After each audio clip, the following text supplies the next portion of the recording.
여러분 안녕하세요. 저는 한국무라타전자와 오픈더쉐어가 함께하는 사회공헌 프로젝트 진행을 하게 된 아나운서 정혜인입니다.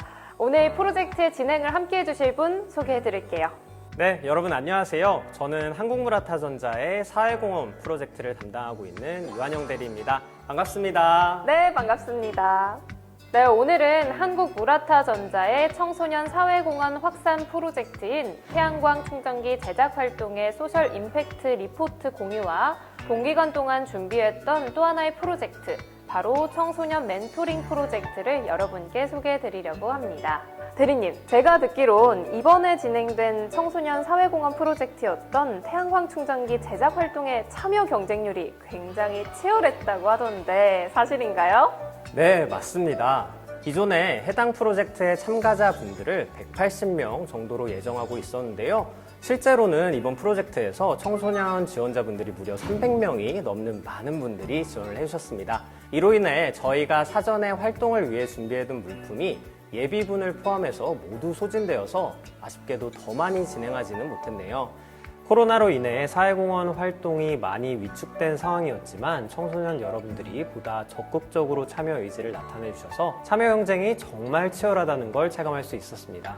네, 그렇군요. 이야기를 들으니까 치열했던 이번 프로젝트의 과정과 결과물이 궁금해지는데요. 그럼 지난 12월 1일부터 2월 15일까지 진행된 한국무라타전자의 청소년 사회공헌 문화확산 프로젝트 결과물을 한번 살펴볼까요?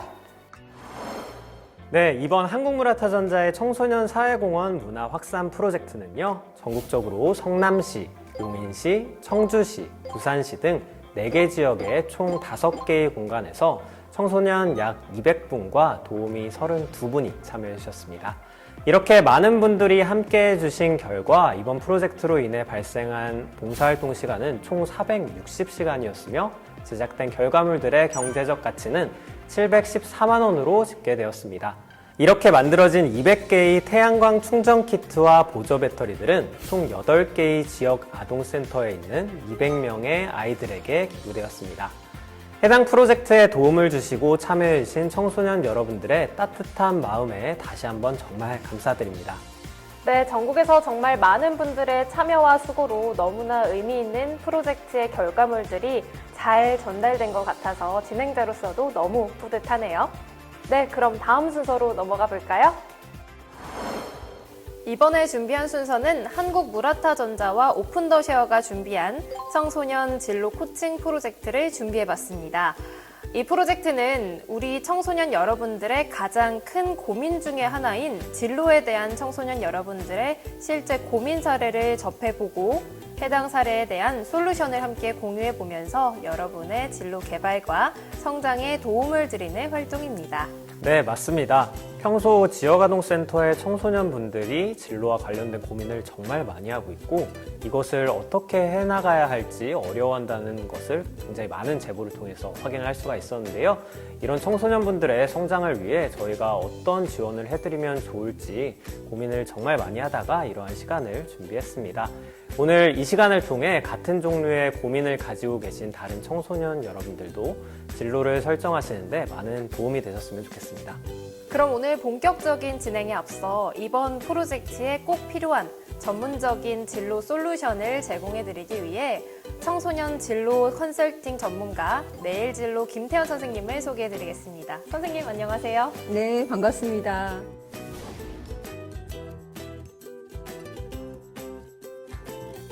김태현 선생님께서는 23년째 많은 교육기관에서 청소년들의 진로 고민을 컨설팅 해주신 경험을 가지고 계시는데요. 이번 프로젝트에 직접 참여해 주셔서 너무 든든한데요. 그럼 이번 청소년 멘토링은 어떤 방식으로 진행됐나요? 네, 이번 청소년 멘토링 프로그램 활동을 진행하기 위해서 전국의 20개의 지역에 위치한 오픈 더 퓨처의 사회공헌 네트워크를 통해서 도움이 절실한 청소년분들의 사연을 받았고요. 그중에서 채택되신 청소년 여러분에게 보다 좀 전문적이고 그리고 정확한 솔루션을 제공하기 위해서 사전에 인터뷰도 했고요. 또 진로 적성 검사를 진행했습니다. 그럼 본격적으로 이번 프로젝트의 사연을 보내주신 청소년분들의 고민을 확인해 볼 차례인데요. 과연 우리 청소년들은 어떤 꿈을 꾸고 있고 또 이를 위해서 어떤 노력을 하고 있는지 너무너무 궁금합니다. 네, 그럼 한번 청소년 여러분들의 사연 살펴볼까요? 네, 그럼 제가 한번 첫 번째 사연을 읽어보겠습니다. 안녕하세요. 경북 구미에 살고 있는 학생입니다. 저희 아버지께서는 오래전 지병으로 돌아가셔서 어머니와 둘이서 살고 있지만 어머니 또한 정신적인 질환으로 인해 일자리를 가지시지 못하고 정부 지원금으로 생활을 유지하고 있습니다. 이러한 상황에도 어려울수록 다른 사람을 도와주고 이해하며 살기를 원하시는 부모님의 가르침대로 생활하다 보니 어려운 사람들을 도와주는 경찰이라는 꿈을 가지게 되었습니다.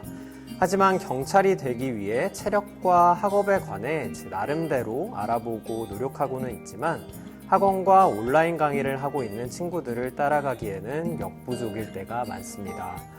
현재 저와 같은 상황에서 경찰이 되기 위해 실질적으로 어떤 경로를 선택할 수 있는지 그리고 학업적으로 어떤 부분을 보완하면 좋을지 조언해 주시면 감사하겠습니다. 네, 이런 사연인데요. 네, 우리 학생이 지금 현재 주어진 상황 속에서도 경찰이라는 굉장히 명확한 꿈을 가지고 있는 것 같아요. 이 학생은 좀 어떤 학생이었나요? 지금 사연을 보시면 아시겠지만 굉장히 심성도 아름다운 친구고 그리고 정말 경찰이라는 꿈이 확고했어요. 실질적으로 이제 두 가지의 진로 검사를 진행을 했습니다. 그래서 성격 검사도 했고 그리고 이제 학업 적성 검사도 했고요. 네, 근데 검사 결과에 자기 유능감, 학업 유능감이 좀 낮게 나왔고 또 공부 전략이 좀 필요하다라고 결과에서도 그렇게 나와서 실질적으로 어떻게 공부를 하고 있는지 학습 플래너 작성하는 것을 봤고요. 그리고 거기에 뭘 좀 더 추가하면 좋을지에 대해서 구체적인 방법도 제시를 했습니다. 그래서 이 친구가 좀 굉장히 신중한 편이에요. 그리고 조금씩 자신의 구체적인 목표에 의해서 성취감을 높이는 것을 굉장히 선호하고 또 좋아하고 그리고 거기에 또 동기부여가 되는 친구더라고요. 그래서 그거에 맞게 또 계획을 세우고 그리고 학습 전략과 유능감을 높이는 것이 필요하다고 봐서 그런 방향으로 이제 진로 상담을 진행을 했습니다. 네, 이렇게 김태현 선생님께서 구체적으로 좀 꼼꼼하게 전략을 또 짜주셨잖아요. 그래서 아마도 한 발자국 더 꿈에 다가가지 않았을까라는 생각이 듭니다. 네, 그러면 두 번째 사연으로 넘어가 볼게요.